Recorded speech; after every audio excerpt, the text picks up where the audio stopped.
he's saying, and then there's just like, did I like it or not? Let me start. I'll start just purely politically. Like, if you're just trying to measure how effective this was in terms of what Donald Trump is trying to get done, I'd give him like a C, I guess, for it, maybe. Like, it wasn't a disaster. I don't think he hurt himself any more than he has been hurt already. I don't think he helped himself any. I don't think he, Donald Trump was two demographics, let's say, that he carried to win the election that he's just bleeding in now. Young people and independents. I don't think he changed any of their minds. I don't think, at the same time, there's a certain amount of people, and we've already kind of tested what percentage that is, but there's a certain percentage of people that are going to support Trump no matter what, including some of your favorite political, commentators. Those guys are going to say it was great. You know what I mean? Like, he didn't lose any of those guys. If you're just looking at the moment we're in politically, there's nobody who Donald Trump didn't lose over, signing the record-breaking spending bill, or launching a preemptive war on Iran or Venezuela, or covering up the Epstein scandal, or there's no one who he didn't lose on all of that, but then was lost by this speech. So he didn't really hurt himself, but I don't think he helped himself. And it's a big opportunity to have a State of the Union speech, especially, I feel like, in today's political landscape, where there's always a new thing, a big thing every single day, every single week. The State of the Union still has a little bit of cachet. It's still one speech that everybody's going to listen to, and everybody's going to clip up tomorrow, and every dumb podcast like this one is going to be talking about the next day. And the moments like that are an opportunity to be creative and maybe reset things, or maybe present something in a compelling way. He, from my opinion, did none of that. Maybe moving into more just like my subjective, how I feel about it, although I do think this says something, so I don't think I'm the only one who feels this way. But my personal feelings, and more like my aesthetic feelings or my subjective feelings about the speech, was that it was so fucking boring. Just, Hey guys, how's it going? Back again with the SpinCycle. This is Dave Smith, the podcaster, right-wing podcaster. We don't agree on everything, him and I, but we're agreeing more and more on Trump's presidency and how bad it's going. If you didn't watch his pod after the State of the Union, that's what we're looking at right now. It's really good. It's super long. I'm not going to play the whole thing. It's over an hour. But Dave Smith, it's called Part of the Problem. You should go and watch it. If you guys are new here, go ahead and subscribe. Thanks for watching. This is the SpinCycle. I do lives a couple times a week, but I also have pre-recorded videos, so subscribe to my channel. You could watch those. I tackle different subjects. If you want to help out yourself and help out the channel, see down below, sign up for a Mint Mobile plan. I have been using Mint Mobile for 10 years. I won't endorse anything on this channel that I don't personally use. And the reason I switched to Mint Mobile is, and it was called Mint Sim back then, it was brand new, but I switched to them because I was tired of being charged $50 a month for a phone that I hardly used by Sprint, AT&T, T-Mobile, all these big companies, And I also I had traveled quite a bit at that point. I wanted a plan that I could prepay, which I had noticed in other countries, most people prepay for their phone plans, so your month is paid for ahead of time, so they don't have your credit card. If you by accident make an international call, they can't all of a sudden charge an extra $50 on your credit card or whatever. So I prepay Mint Mobile once a year. That's the plan I have pinned down there. I think it's $360 a year. Once a year, that's it, I'm done. I have my phone done for the next 12 months. I don't have to worry about it. Hi, what is it? Kay Riley, how are you doing? Go ahead and subscribe if you're new. Do I know Cavius? I know of him, yes. Days, a political junkie. Like I'm a guy who's very, very interested in politics, much more so than the average person. Like I'm in the top 1% of giving a shit about this stuff. I don't know if that, I'm not saying that as a compliment to myself, I'm not bragging, like I don't know if I should care about all this, but and even to me, it's just like, yo, this is so boring. Like it was painful to get through the almost 2 hours of the whole thing. And I don't know, it's just, for Donald Trump, who's supposed to be his kind of claim to fame, his calling card, is that he's the showman. It just seems to me like, I don't understand. His name is Dave Smith. He's a comedian and a political podcaster. He's talking about, this is from yesterday, the day after the State of the Union, just giving his opinion. I like to look at his opinion because he's right wing. I'm more left. I believe in progressive values. I think that government should work for the people and not for just a few billionaires like it's currently doing. And we're more apart, me and this guy Dave Smith, on social issues. He's one of these bro podcasters, who is anti-woman and stuff like. I mean, he's not anti-woman, but he's more old school when it comes to women. Thank you, Jordan, for liking and subscribing to me.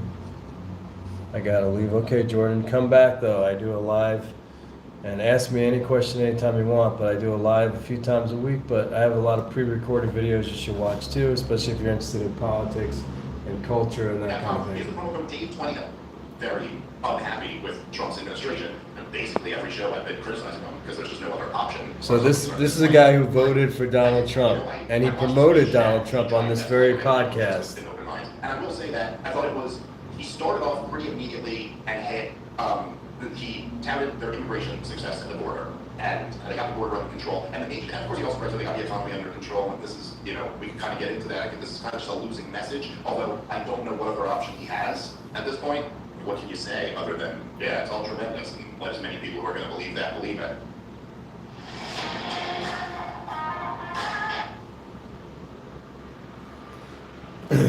So yeah, he's talking about Trump's State of the Union on the economy there. Trump was saying we have the best economy ever, blah, blah. It's the best economy for Trump and his family, to be fair. But for the rest of us, I wouldn't call it the best economy. I would call it near the worst economy in my lifetime, except for, I've been alive a long time.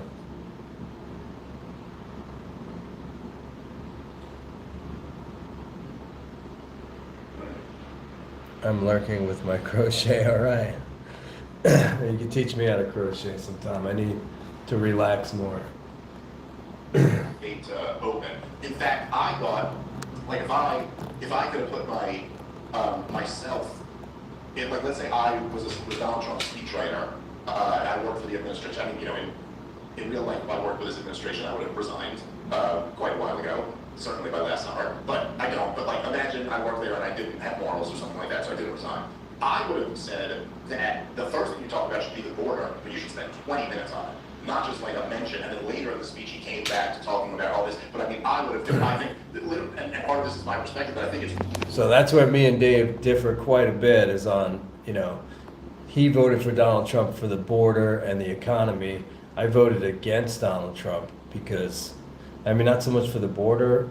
The border, I live in Colorado, which is almost a border state.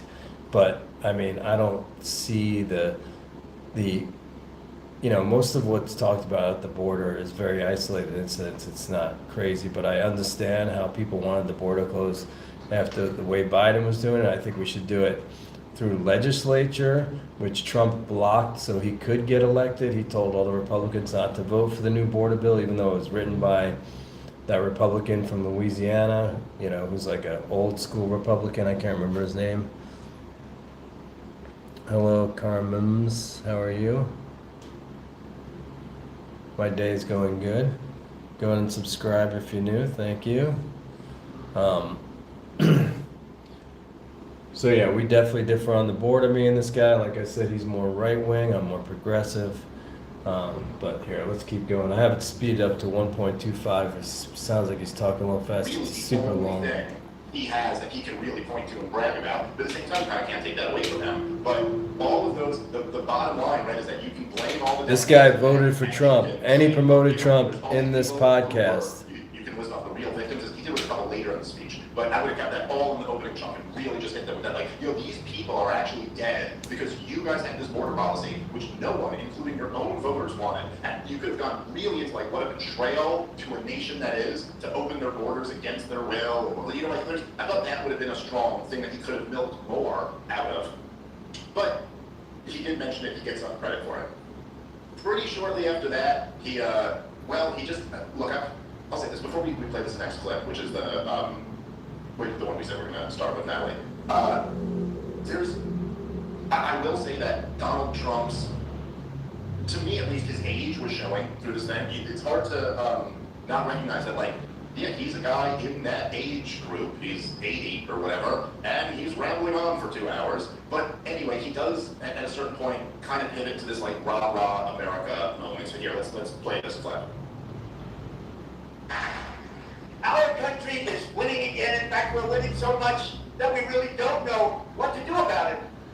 People are asking me, please, please, please, Mr. President, we're winning too much. We can't take it anymore. We're not used to winning in our country. Until you came along, we're just always losing, but now we're winning too much.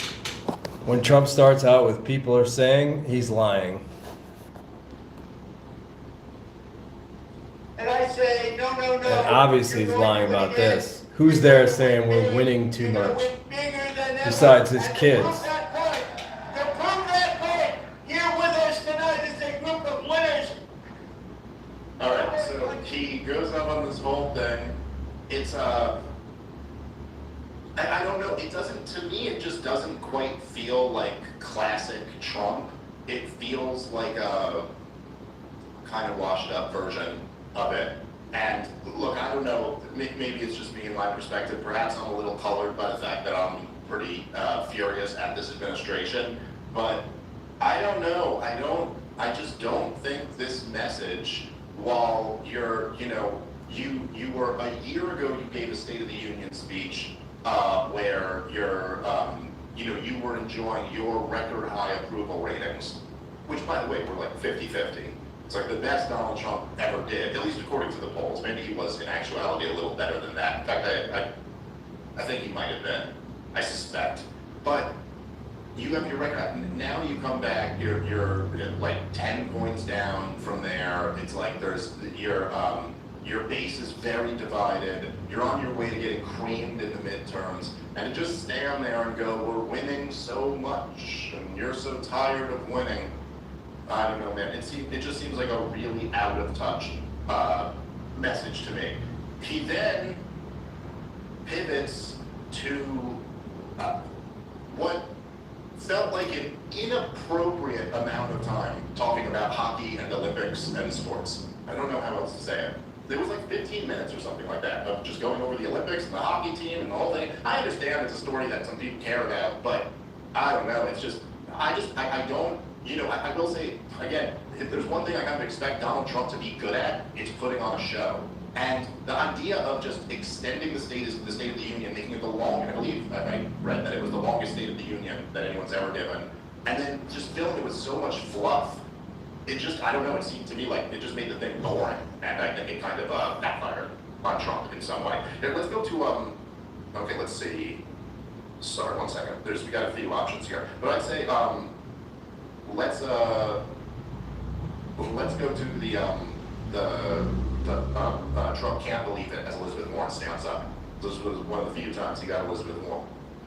This is the most relaxing game in 2025.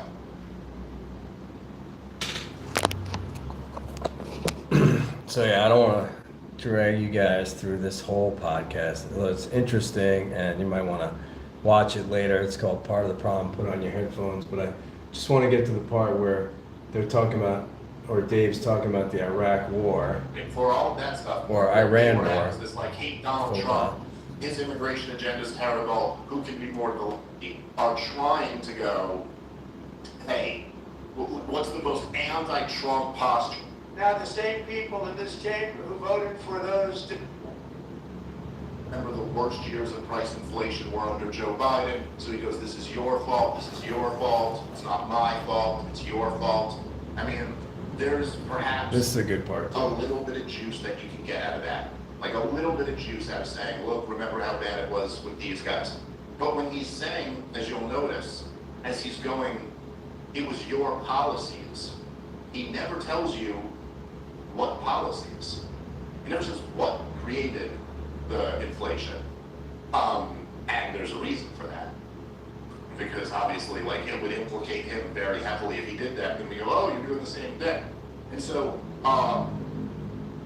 Donald Trump here puts himself in what I just, look, sometimes in politics, like, just in life in general, but this is very easy to read in politics sometimes, you just see when someone's putting themselves into, like, a certain framing of a position, and you go, dude, that's the losing framing. And there is something inherently about when Donald Trump starts going, they brought the prices up, but the prices are plummeting now. We're getting them way down now. It's your fault, and they're coming way down. Okay, there's two things you do when you do that. You essentially tell everybody that who really cares about the unaffordability crisis, like, yo, why the fuck are prices so goddamn high and everything's so unaffordable? You're telling them that prices are coming way down when they're not feeling that, because that's not true. And then the guy who is in charge, you're like, hey, you know, if your number one concern, as is the case for tens of millions of Americans, if your number one concern is that the price of everything these days is so expensive that you really can't afford to, like, live a decent middle class life, and then you're like, okay, so what's the guy at the top saying? And you go, oh, he's saying it's their fault and also everything's great. That is a losing message. In fact, that's a message that's guaranteed for you to lose. And it is kind of interesting to watch, but how much Donald Trump, as we talked about on the show as well, how much Donald Trump has now been forced into the exact same defenses that Joe Biden was using for his economy. Like, Exactly. down to the fact that they go, no, the economy is really great. You guys are just under the impression that it's a bad economy. The problem is we haven't explained it to you. And you still, for some reason, think it's a really bad economy. Oh, look, record high stock markets. It's the same thing Joe Biden used to do. Down to the... So yeah, here's the deal with that. You know, Joe Biden did it. Trump's doing the same thing. They're trying to tell us the economy's great, the stock market's doing great. But, you know, yeah, I have a retirement account in the stock market. How does that affect me at the grocery store, on my energy bill, on housing? It doesn't. That only affects people like Trump and Elon Musk, who live off of capital gains or what they have in the stock market. For you and me and regular people, the stock market, you know, the Dow being at 50,000 or whatever Pam Bondi was droning on about when she should have been telling us what's in the Epstein files. The stock market doing well, even if you have a retirement account, a 401k or whatever, the stock market doing well is not affecting us, regular people, on a monthly or daily basis. It's not helping us with our monthly bills. It's not helping us when we go to the grocery store and we're spending $200 a week on food for a family of two. You know? That's what he's saying there. The thing where they pick 5 different, you know, categories. If you guys are new, go ahead and subscribe. And say the price I of love this. you. Do you remember in the height of Joe Biden's, like, price inflation, we used to make fun of it on the show where they'd be like, hot dog buns are down 30%. And you're like, yeah, but overall groceries are up 20%. So, like, okay, yeah, you found one thing, but what are you gonna do? Like, you know, people who used to be paying like $150, $200 to fill up a car are now paying, you know what I mean, like $270 to fill up that car. You sit there and tell them the price of something is down. They're like, dude, I know what my budget is. I know what I used to spend. And the fact is that prices are up. And you can pick your few that you like that are down, but that's just not, I don't know, the message, particularly once you're entering into your 6th year as president, the message that it's all those guys' fault is just, I think, not nearly enough. And then to say that you're actually bringing the prices down, that's That's not a winning message. I thought it was very weak. Okay, so let's moving into the stuff that I was most interested in for this speech because I think it's the most immediate catastrophe. You know, I said on our last episode when I was previewing this, I was like, well, you know, Donald Trump has quite a task here, which is, you know, there's this wildly unpopular war, which it seems like he's made the decision we're about to fight. That is clearly on behalf of a foreign country that is not very popular right now. The war is opposed by supermajorities of the American I am people, preaching. and Thank it you. looks like he's about to go ahead and do it. And so, hey, this is where he's going to have to sell that war. And, you know, I don't know. We can play it and look at how he did on this, but if you ask me, I think he failed miserably. It's just like there's pure war propaganda. So yeah, guys, this is the part that interested me the most. I mean, and it should you too. Is Trump going to war with Iran because Netanyahu wants to? I mean, that's what it sounds like to me, and that's what it sounds like to Dave, and that's what it sounds like to everybody else, that we're going to get into another $1 trillion war in the Middle East because the state of Israel wants to control more territory in the Middle East. And, you know, they say that Iran is, you know, funds terrorist groups, but it doesn't fund the terrorist groups that affect us, which might be cold, like ISIS and what's the other one that bombed the Twin Towers? Those terrorist groups are, you know, the opposite sect. They're Shiite, where Iran's Sunni, or vice versa. I can't remember the correct order, but if you know these things, if you know the Muslim culture, they are mortal enemies with Al-Qaeda and ISIS. The terrorist groups that they fund are Hamas, Hezbollah, the ones that are problems for Israel, but not problems for us. Doesn't the several $1 billion a year in weapons we give Israel, isn't that enough? I mean, to me, it's too much. I think we should stop doing that. But, I mean, you know, everybody in Israel has universal health care. They don't have to worry about paying $2,000 a month for their health care. They just have health care. If they get sick, they go to the doctor. And we give them tons of money? What sense does that make? And here's pure Asbra bullshit.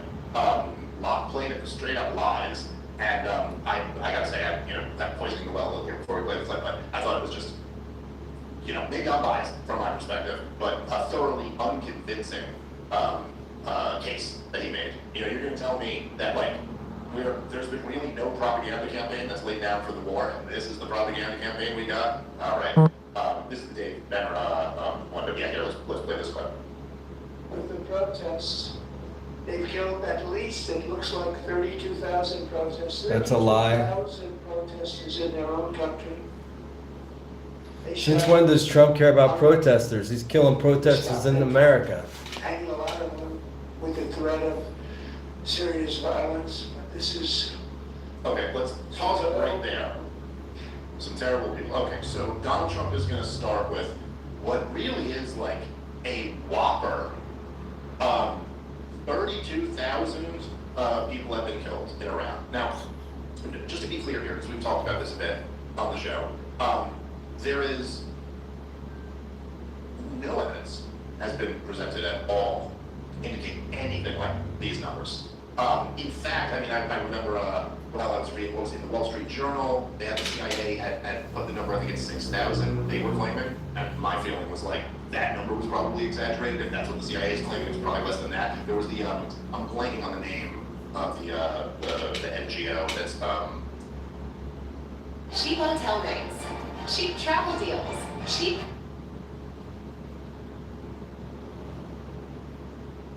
well, you know, let's see if I can find, because I think I had the article up recently. I was just reading it yesterday. Yeah, I'm not going to be able to find it. But it was the one, it's the NED-funded American-based NGO that's always like the most hawkish. And I think they advertised the numbers up to 6,500 is what they were claiming. Look, the thing with the Iran protests, look, the people who are claiming that Iran killed 32,000 people. I've seen people claiming 60, 70. I saw some people claiming over 100,000 people were killed. There were a bunch of the Scion bots on Twitter were claiming that more people, this was their claim, that more people have been killed in these Iranian protests than in Gaza. And like immediately when you hear that, you would think that was just like that would trigger enough of an eyebrow raise for someone to be like, maybe we shouldn't go with such an outlandish claim? Because like, you know, I don't know, if you just like, if you follow wars, which I've been doing for many years at this point now, you just kind of know like how much military action it takes before you get to numbers like that. And so you're like, yo, what are you alleging here? Are you alleging that the Ayatollah started carpet bombing Tehran? Like, how would you get, the protests weren't going on for that long. You're saying, you're telling me, Donald Trump, that we got to 32,000 deaths? We got to like a war's number of deaths in a few days, in maybe a week? So, okay, what you're alleging here is that, because if you go look through, in World War II, like in the worst massacres in World War II, the worst ones, like I forget the name, it was that huge massacre of Jews in Ukraine. I think the number was like around 30,000. It was like one of the worst massacres in human history. And so, like what they're alleging here is that one of the worst massacres in human history just happened in Iran a couple weeks ago. But the thing is, like, when all those huge massacres happen, what happens is there's evidence of that. And we've been provided with none. Like, you might know, like, what are we basing this off of? There's like, the Free Press said that an anonymous source said it, or you saw one picture where there was like a dozen body bags or something like that around. Now, look, there is no question, I think, that people have been killed over there in these protests, but if you actually read the reporting on it, it's also, and our own governors admitted that, there were a bunch of military and police that were killed also, meaning these were violent riots, and people died in them. But like, that difference really matters here. It really matters. Like, wait, what numbers are we talking about, and what was the manner in which they were executed? Because like, are you saying that like, people were out there peacefully protesting, and then the Iranian military came out and said, get on your knees, and executed all of them? Or are you saying there were violent clashes and people died? Like, there's a big difference between these two. But for Donald Trump, as he's trying to sell a war, to just get up in the State of the Union and just say 30,000 people have been executed, but this is George W. levels of fucking bullshit war propaganda, just trying to get whatever they can, just like desperately trying to get you to be like, oh my god, some horrible thing is going on over there. Meanwhile, that's not what the war's about. They're not even really pretending that's what the war's about. They're just kind of adding it in as an extra, like also this, also get emotional about this, so maybe you support this war. Whereas like then they get into like, oh, the nukes and the intercontinental ballistic missiles and the props. Oh yeah, in other words, Israel. That's what it's really about. All right, guys, let's take a moment to thank our sponsor for today's show, which is Crab Health, which is an amazing company. They've to start by saying, oh, there's your first 3 months for just $80 a month. That's more if it wasn't for our threats. He's already started with a like I don't know, how do you argue both of those things at the same time? Both of them, because of our power, they wouldn't have gone further. But they also went so goddamn incredibly far. Like, I'm bragging that my power, I said to them, don't you dare start shooting protesters. And then they committed one of the biggest massacres in human history, but it would have been worse if I hadn't kept them in check. Like, Jesus Christ, that's your argument? Okay. There, let's... So if you guys just got here, go and subscribe. But what he's talking about here is Trump's argument for going to war with Iran. And the latest news today after this podcast is that now Trump's White House thinks it's a better idea if Israel starts the war and then we step in saying, oh, we have to protect Israel. But I don't know, you go ahead and comment. What do you guys think? I'm 100% against any war, especially on the other side of the world with Iran, for Israel, for Netanyahu, for Zionism, for their river to sea program where they want to own all that land that they say, you know, if you didn't watch the interview with Mike Huckabee and Tucker Carlson, which, you know, Tucker's another right winger, but these guys are starting to make a lot more sense these days. But, you know, Huckabee says the Israelis deserve that land because it says it in the Bible. The Bible? A book written by 12 dudes 2,000 years ago? That's why they deserve the land? Sorry, guys, I'm not religious, so if you're religious, forgive me, but the Bible? Keep on. They've already developed missiles that can threaten Europe and our bases overseas, and they're working to build missiles that will soon reach the United States of America. After Midnight Hammer, they will warn to make no future. I put it at regular speed for Trump because I just want you to hear how slow and docile and old he sounds.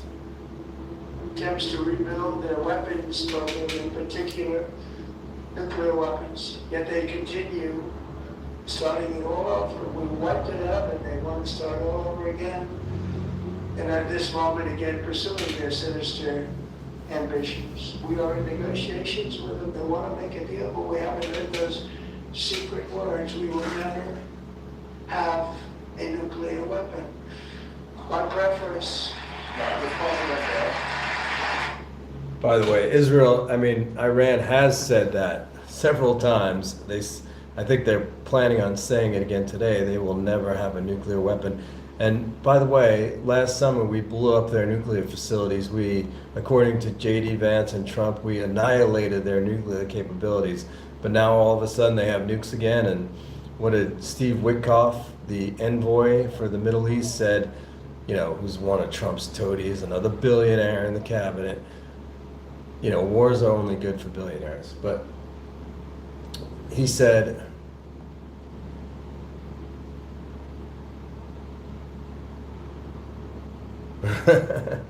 yeah, he does sound like a QVC host. QVC, that's a flashback to when I was a kid. My mom used to watch that during the day, all day long. But yeah, sorry, I lost my train of thought. Oh yeah, Witkoff said that they're going to have nuclear weapons in a matter of weeks, which is total bullshit. They're trying to scare us into a war with Iran. But I don't know what we could do because, we're not a representative government. They're going to do what they want for the oligarchs and the billionaires, and mostly Israel. And it's probably because Israel has some dirty, deep shit on Trump and all the rest of those billionaires through Epstein. It's all connected. Again, just sorry man, I don't know the Trump loyalists out there, sorry, have whatever problem you want with me. When people get up and they just fucking say Dick Cheney shit, I'm gonna fucking call them out for that. This is total bullshit, total war propaganda, absolute nonsense. Just listen to the language, even here. And he goes, they're working on intercontinental ballistics that can very soon hit the United States of America. What? In other words, they don't have missiles that can hit America. And the idea that there's the idea that Iran, from sitting in Iran, let's say they developed a few missiles that could hit, southern Florida or whatever. Let's say they got that capability. What then? They just launch them? And what do we do in the meantime? First off, we shoot down that missile and then we completely light up Iran. The idea that they would just we're gonna commit national suicide to maybe ding part of your gigantic country with one missile. It's just ridiculous. And this is just the idea that if Iran poses some threat to Europe or to the United States of America, who's buying that? Who's buying that? There's been an Ayatollah in charge of Iran since 1979, meaning before I was born, before most of you listening were born, or if you were born before that, maybe 4 or 5 years or 10 years, but almost all of your life you've been living with this regime there. They pose no threat to you whatsoever. And then the second thing, look, again, anyone following, this is just a question of whether you follow this shit or you don't follow this. Donald Trump said, skip this video if the starving kids in Gaza don't bother you.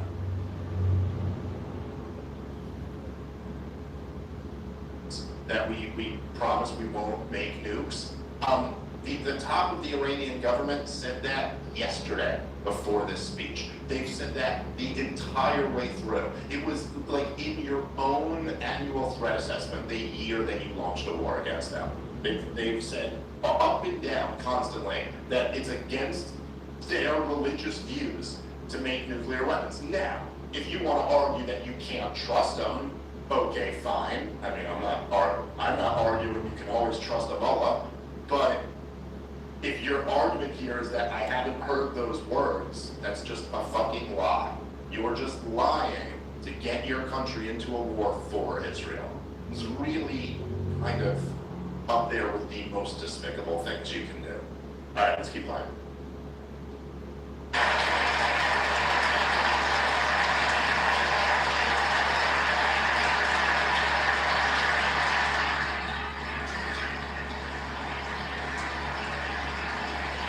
My preference is to solve this problem through diplomacy. But one thing is certain, I will never allow the world's #1 sponsor of terror, which they are by far, to have a nuclear weapon. Can't let that happen. Is that podium holding him up a lot? He looks like he's leaning on that thing like crazy.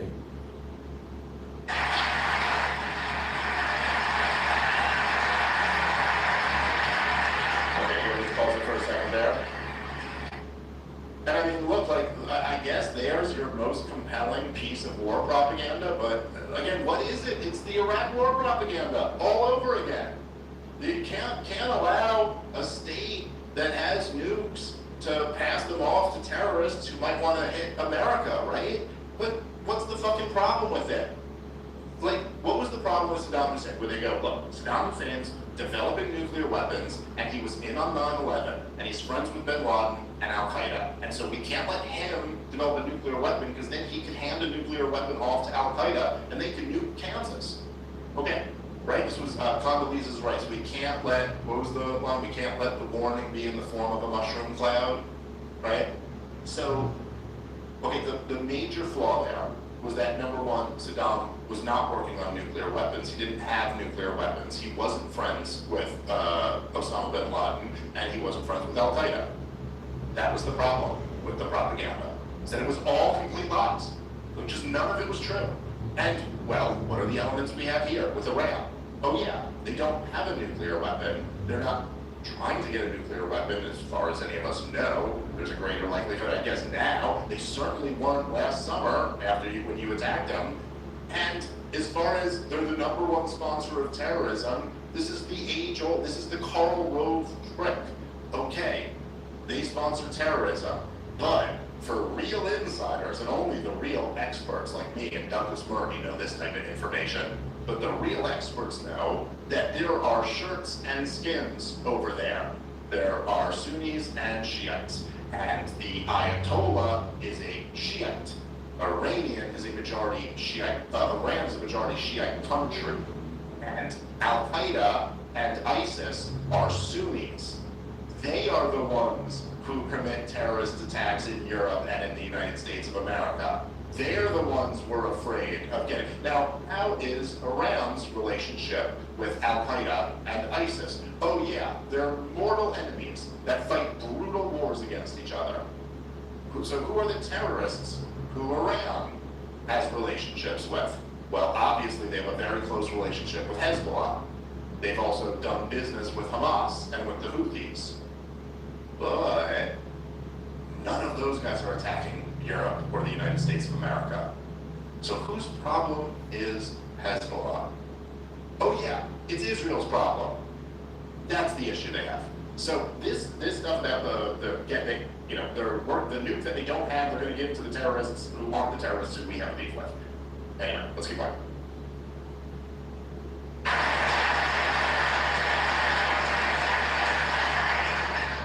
And no nation should ever doubt America's resolve. We have the most powerful military on earth. I rebuilt the military in my first term. We're going to continue to do so. Also, just approved $1 trillion budget. We have no choice. We have to be strong. Because hopefully we will. Can't even keep his eyes open anymore. Great power that we built together. It's really called Peace Through Strength, and it's been very, very effective.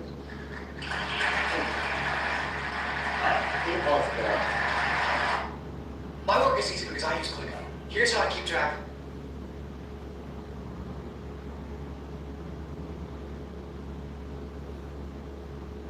Yeah, peace through strength has been very effective. You know, peace through strength is Ronald Reagan's old slogan. That was the idea was you have to have like a really, really strong military, and that way, no one's gonna fuck with you because you're really strong. And that way, if you give an order, you say you better do this, I want you to do this, not that, they're gonna do it because they know you're strong. You're not necessarily that way. You actually have less. Okay, guys, that's about the end of it. I went a little longer than I wanted to. Go ahead and subscribe if you're not subscribed already. Thank you so much. Like, share, comment. So we got a couple new comments. Have bad posture. That's definitely a support lean. Yeah, for sure. Like I said, if you guys want to help out the channel, help out yourself, and take a look at Mint Mobile. It's the best phone plan. I've had it for 10 years. It's the only reason I endorse it on here. You know, it's reliable and cheap, and that's the number one thing, cheap. And I do prepaid. I pay for the whole year ahead of time. Anyway, guys, thanks for watching. Subscribe. See you again soon. I'll be back tomorrow.